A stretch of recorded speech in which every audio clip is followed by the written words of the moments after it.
தலைப்புச் செய்திகள். நீட் தேர்வு நடத்துவதில் தொடர்ச்சியான முறைகேடுகள் குறித்து உச்சநீதிமன்றம் கவலை தெரிவித்துள்ளது. நீட் யுஜி வினாத்தாள் கசிவு வழக்கில் இயற்பியல் விரிவுரையாளர் மனிஷா சஞ்சய் ஹவல்தாரை 6 நாட்கள் சிபிஐ காவலில் வைத்து விசாரிக்க டெல்லி நீதிமன்றம் உத்தரவிட்டுள்ளது. மேற்காசிய நெருக்கடிக்கு மத்தியில் எரிபொருள், உரம் மற்றும் அந்நிய செலாவணி மீது கவனம் செலுத்த நிதியமைச்சர் நிர்மலா சீதாராமன் அழைப்பு விடுத்துள்ளார். தகவல்களை பகிரும் முன் பொதுமக்கள் எச்சரிக்கையாக இருக்க வேண்டும் என்றும் அதிகாரப்பூர்வ ஆதாரங்களை சரிபார்த்துக் கொள்ள வேண்டும் என்றும் மத்திய அரசு வலியுறுத்தியுள்ளது. குடியரசுத் தலைவர் மாளிகையில் நடைபெறும் இவ்வாண்டுக்கான முதல் குடிமை விருது வழங்கும் விழாவில் குடியரசுத் தலைவர் திரௌபதி முர்மு இன்று மாலை பத்ம விருதுகளை வழங்குகிறார். விரிவான செய்திகள்.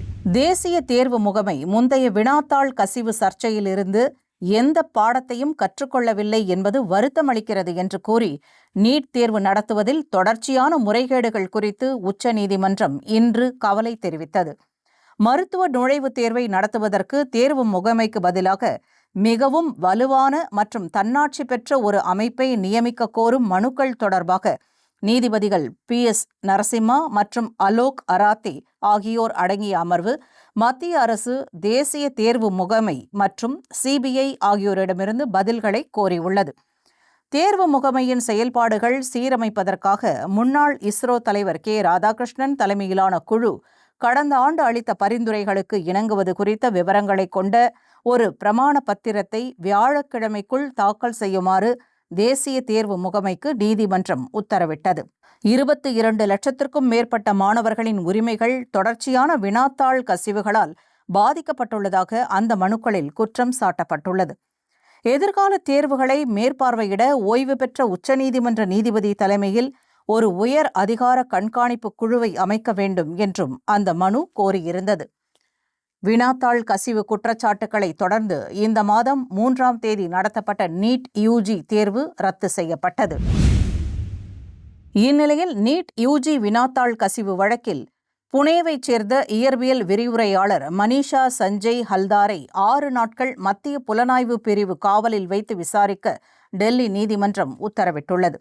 குற்றம் சாட்டப்பட்டவரை காவலில் வைத்து விசாரிக்க கோரிய சிபிஐயின் மனுவை சிறப்பு நீதிபதி அஜய் குப்தா அனுமதித்தார்.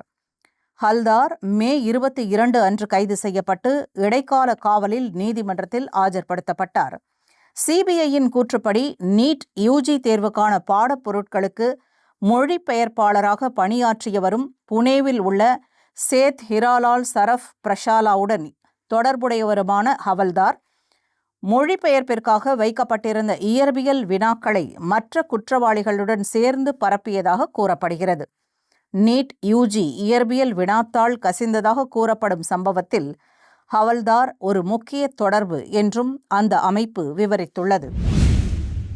மேற்காசிய நெருக்கடிக்கு மத்தியில் எரிபொருள், உரம் மற்றும் அந்நிய செலாவணி மீது அதிக கவனம் செலுத்த வேண்டும் என்று நிதியமைச்சர் நிர்மலா சீதாராமன் இன்று அழைப்பு விடுத்துள்ளார்.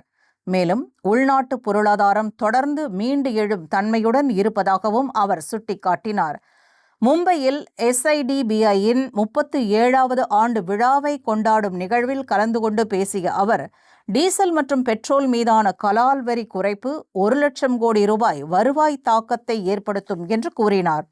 தங்கத்தின் விலை உயர்வு வெளிநாட்டு சந்தையில் சில சவால்களை உருவாக்குவதாகவும் கூறிய அவர், உள்நாட்டு வளர்ச்சியை பாதுகாக்கும் வகையில் நாட்டின் கொள்கை நடவடிக்கைகள் வடிவமைக்கப்பட்டுள்ளதாக தெரிவித்தார். பலூச்சிஸ்தான் விடுதலை ராணுவம் குறித்த ராஜ்நாத் சிங்கின் அறிக்கை பற்றிய சமூக ஊடக செய்தி போலியானது என பத்திரிகை தகவல் அலுவலகத்தின் உண்மை சரிபார்ப்பு பிரிவு தெரிவித்துள்ளது. பாதுகாப்பு அமைச்சர் ராஜ்நாத் சிங் பலூச்சிஸ்தான் விடுதலை ராணுவத்திற்கு இந்தியாவின் ஆதரவு குறித்த அறிக்கை வெளியிட்டதாக கூறி சமூக ஊடகங்களில் பரவி வரும் செய்தியை மத்திய அரசு மறுத்துள்ளது. பத்திரிகை தகவல் அலுவலகத்தின் உண்மை சரிபார்ப்பு பிரிவு இந்த கூற்றை போலியானது என கூறியுள்ளது.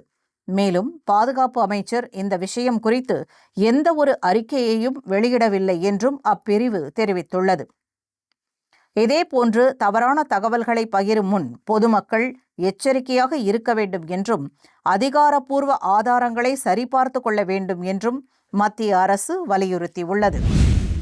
நாட்டின் உயரிய குடிமை விருதுகளில் ஒன்றான பத்ம விருதுகள் பத்ம விபூஷன், பத்மபூஷன் மற்றும் பத்மஸ்ரீ என 3 பிரிவுகளில் வழங்கப்படுகின்றன.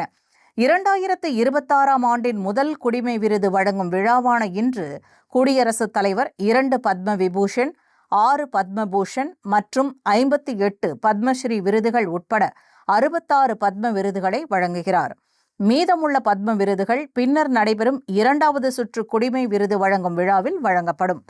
இந்த ஆண்டு 5 பத்ம விபூஷன், 13 பத்மபூஷன் மற்றும் 113 பத்மஸ்ரீ விருதுகள் உள்ளிட்ட மொத்தம் 131 பத்ம விருதுகளை மத்திய அரசு அறிவித்துள்ளது. விருது பெறுபவர்களில் 19 பேர் பெண்கள். அதே சமயம் 16 நபர்களுக்கு மரணத்திற்கு பின் விருதுகள் வழங்கப்படுகிறது. 1954இல் நிறுவப்பட்ட இந்த விருதுகள் ஒவ்வொரு ஆண்டும் குடியரசு தினத்தின் போது அறிவிக்கப்படுகின்றன.